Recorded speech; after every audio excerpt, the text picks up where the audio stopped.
kukuha na tayo ng sibuyas. Gagamitin natin sa pagluluto. At ito po mga sibuyas na to, na mga nakasabit, ito pa inani namin siguro mga 3 months ago na. Kung tinatawag namin ay pang stock or ini-stock namin yung mga good quality na rin para may panggamit tayo sa pagluluto. Sa katunayan po, itong mga sibuyas na to, mga kalahating taon, pa pwede nyo po siyang may stock na hindi po siya nabubulok. Kaya rin po namin sinasabit para nahanginan at hindi nagbabasa-basa para hindi masira. Yan.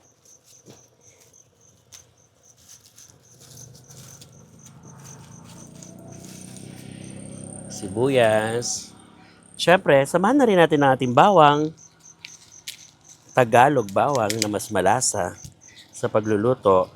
Alam naman natin na ang niluluto nating pagkain pag walang bawang sibuyas, medyo nakukulangan sa lasa. Samahan nyo kami ng bawang at sibuyas na magluto ng isang masarap na spaghetti today. At isang kakaibang lumpia or recipe ko na talong na lumpia. Very organic, very tipid, at super masustansya pa.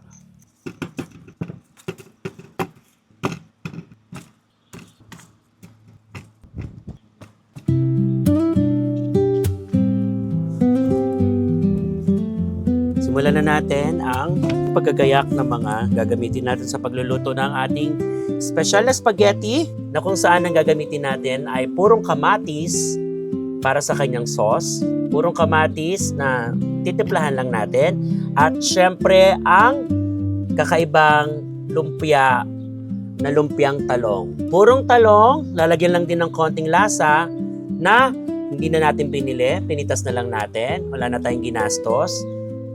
Libre na, masustansya pa. Lumpiang talong at spaghetti punong-puno ng masarap na kamatis. Samahan niyo ako ulit sa isang napakasarap na kainan at salo-salong ito na aking lulutuin para sa inyo. At sana ma-enjoy niyo po. Magluto tayo!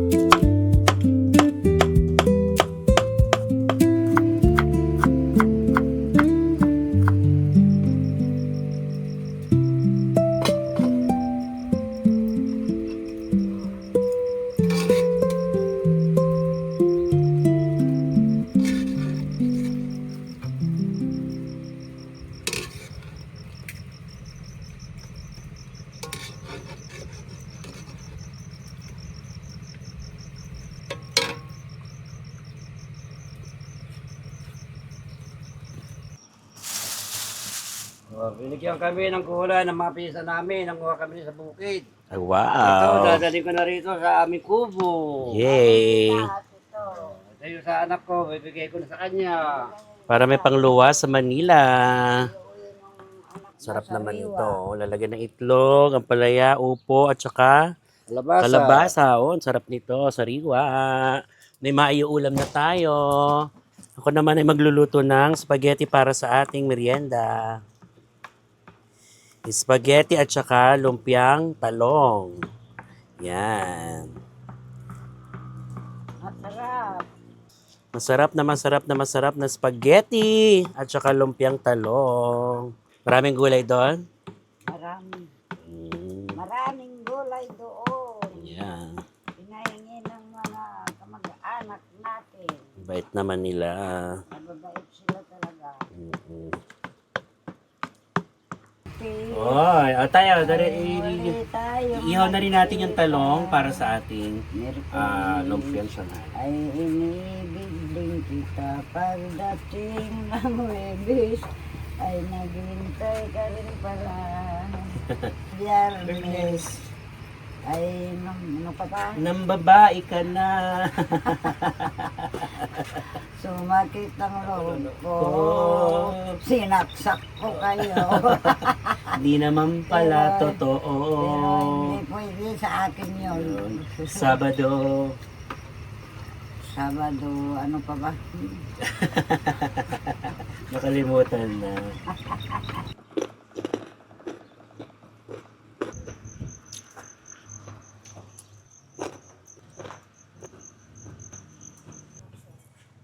Yan. So, salayin lang po natin yung kamatis natin para hindi sumama yung buto at saka yung mga ilang mga laman. Kukunin natin yung pinakasarsa.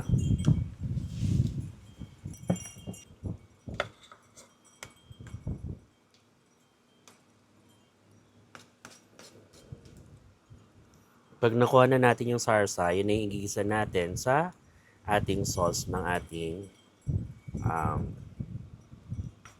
spaghetti. Nakakagutom. Nakakagutom.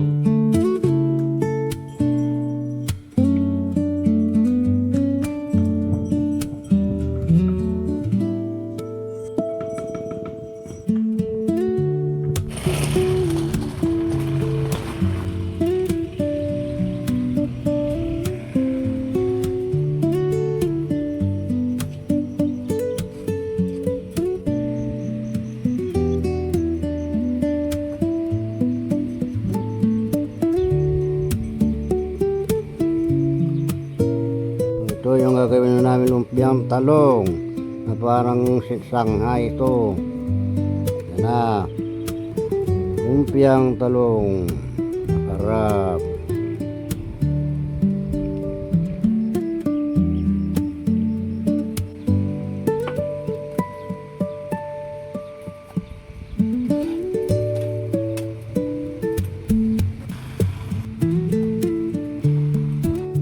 Ito konting asin. Konting magic sarap. Yan. Harina, isang kutsara. Yan. Yan ang mga pesa, haluin na yan. Iluluto na. Nabalutin na yan.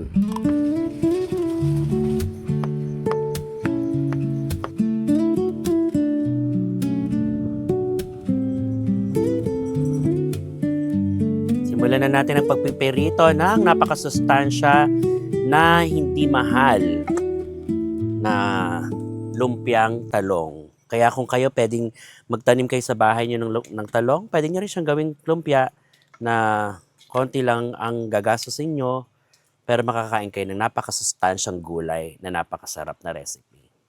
Lumpiang talong.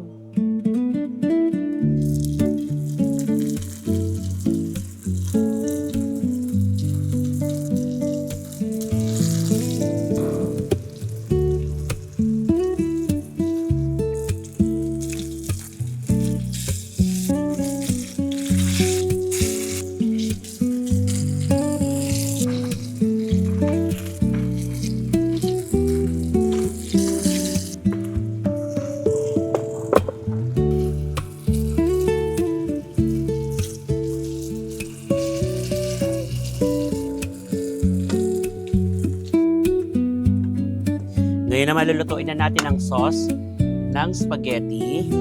Yan. Nga po pala sa pagluluto po ng lumpiang talong, nasa sa inyo po yan kung gusto nyo lagyan ng konting karne or beef. Pwede po yun. Mas malasa naman talaga kung tutuusin. Pero ako mas pinili ko na purong talong siya kasi mas gusto ko yung purong gulay. And kayo rin po kung gusto nyo siyang isaw-saw sa suka, masarap din naman po. Pero ako dahil kakain ako ng spaghetti, sasabayan ko ng purong lumpiang talong lang talaga. At wala po akong beef or pork na sinama. Konting lasa lang, napakasarap na po niya at napakasustansya. Kaya lina po kahit magkakainan tayo pagkatapos natin magluto.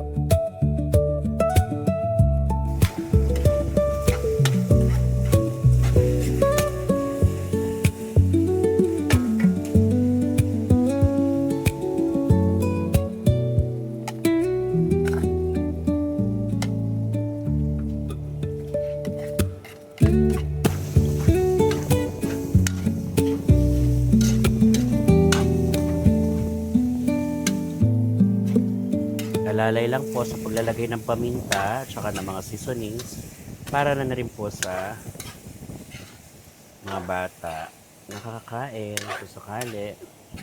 Make sure lang na lutong-luto yung pork or yung beef na gagamitin ninyo. At syempre yung hotdog. So dapat mag-isa siya at makulo ang mabuti para lutong-luto po. At kumapit yung lasa.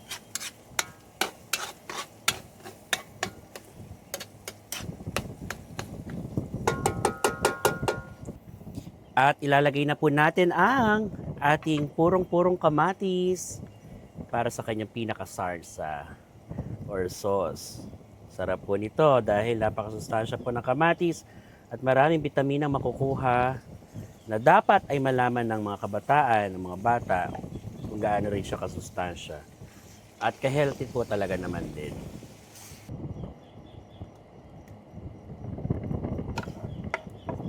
Super yummy po niya.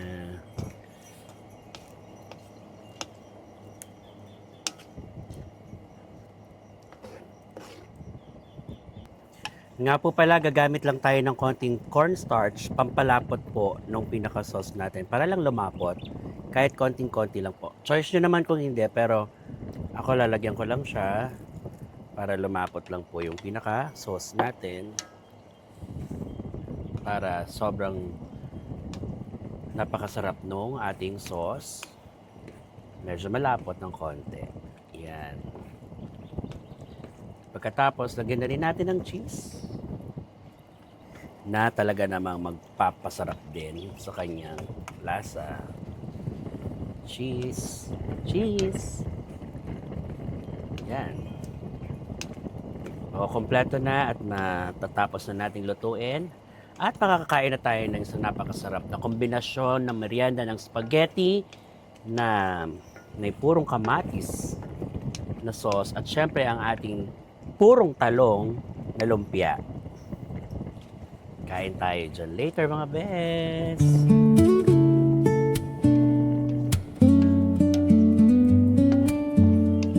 Ay, handang-handa na po tayo kumain!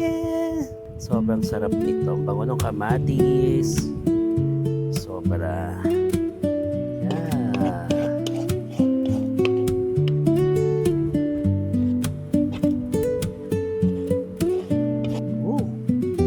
Sobrang yummy. Spaghetti po kayo dyan. At yun na po ang finished product ng ating spaghetti na punong-puno ng purong kamatis at syempre sasamahan na natin yan ng ating purong talong na lumpia. Kainan na po. Sana'y mabusog kayo sa aking recipe. Sana'y nagustuhan niyo po ang ating napakasarap na meriendang ito. At para mas sulit at perfect na perfect po ang ating spaghetti, dagdagan pa natin ng cheese sa kanyang ibabaw. Why does the Sun goes shining. Para mas sumarap pa yung kantahan na yan, dagdagan pa natin ng mas masarap at magpapasarap na cheese. Don't they know it's the End end of the of the world. world? And then they do I say goodbye. I wake up in the morning and I wonder why everything the same as it was. Merienda time! Spaghetti na punong-puno ng napakasarap na sarsa. Yan. Nay, kanta Nay. Why does the sun Why does they fear us too sure? don't say no, it's the end of the world.